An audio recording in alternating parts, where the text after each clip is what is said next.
चलिए अब बात करते हैं ईरान का बुर्का हटेगा।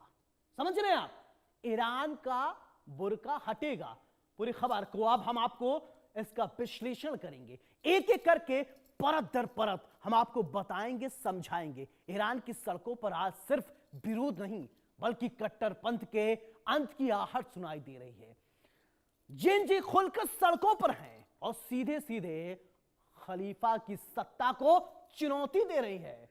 देश भर में हिंसक प्रदर्शन हो रहे हैं और कट्टरपंथी शासन की नींव हिल चुकी है। हालत इतने बिगड़ चुके हैं कि राष्ट्रपति हथियार डालने की कोशिश कर रहे हैं और हथियार डालने की बजाय वहीं खलीफा सत्ता बचाने के बजाय लगातार अलग अलग बयान दे रहे हैं, देश छोड़ने की तैयारी कर रहे हैं। चर्चाएं हैं कि वह रूस भाग सकते हैं।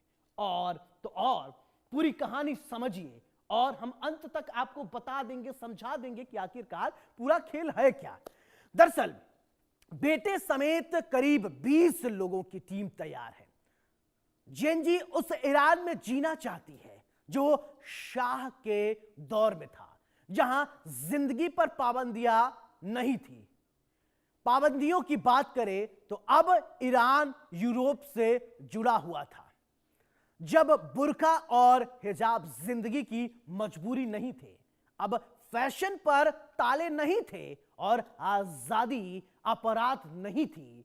आज की जेनजी उसी आजादी को वापस मांग रही है। यही वजह है कि खलीफा का सिंहासन टोल रहा है। सवाल ये कि क्या यह सिर्फ विरोध है या कट्टरपंथ की कब्र खोदने की शुरुआत हो रही है, यानी कब्र खोदा जा रहा है।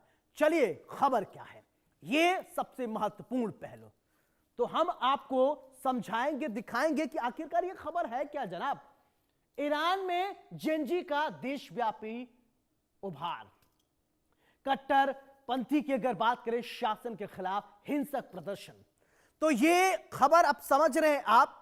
तो खलीफा का सिंहासन डगमगा गया है, परेशान है खलीफा। राष्ट्रपति के हथियार डालने की चर्चा है।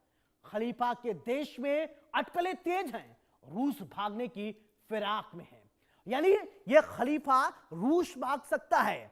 अब खबर यह कि ईरान में जेनजी का देशव्यापी उभार। अब जेनजी का मतलब आपने समझा, जेनजी का भी पावर आपने देखा। और चलिए अब हम आपको एक एक चीज समझाने की कोशिश करते हैं कि आखिरकार पूरा खेल, पूरा माजरा है क्या। यह था ईरान, यानी ईरान था क्या, यह समझना बहुत जरूरी है। 6वीं सदी में ईरान में उमैया शासन की एंट्री, 13वीं सदी में पूरी तरीके से ईरान का इस्लामीकरण हो गया। ईरान से पारसी धर्म की समाप्ति हो गई और 18वीं सदी का काजार राजवंश की स्थापना। और फिर इसके बाद अगर हम बात करें तो एक एक कड़ी आपकी टीवी स्क्रीन पर ग्राफिक के माध्यम से हम आपको दिखा रहे हैं, बता रहे हैं और आपको समझा रहे हैं। काजार राजवंश में आयतुल्लाह शब्द आया। आयतुल्लाह शब्द पद नहीं, ज्ञान का पर्याय था। 20वीं सदी में रजा शाह पहलवी स्थापित, यूरोपीय रहन सहन अपनाया गया। ईरानी तेल पर ब्रिटेन के बाद अमेरिका का नियंत्रण। तो यह था ईरान। अयातुल्लाह खुमैनी ने ईरान को कट्टरपंथी बताया।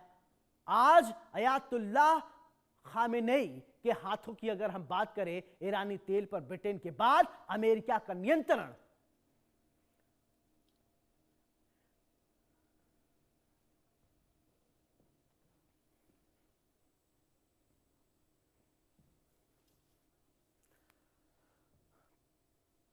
तो चलिए अब हम बात करते हैं पत्थर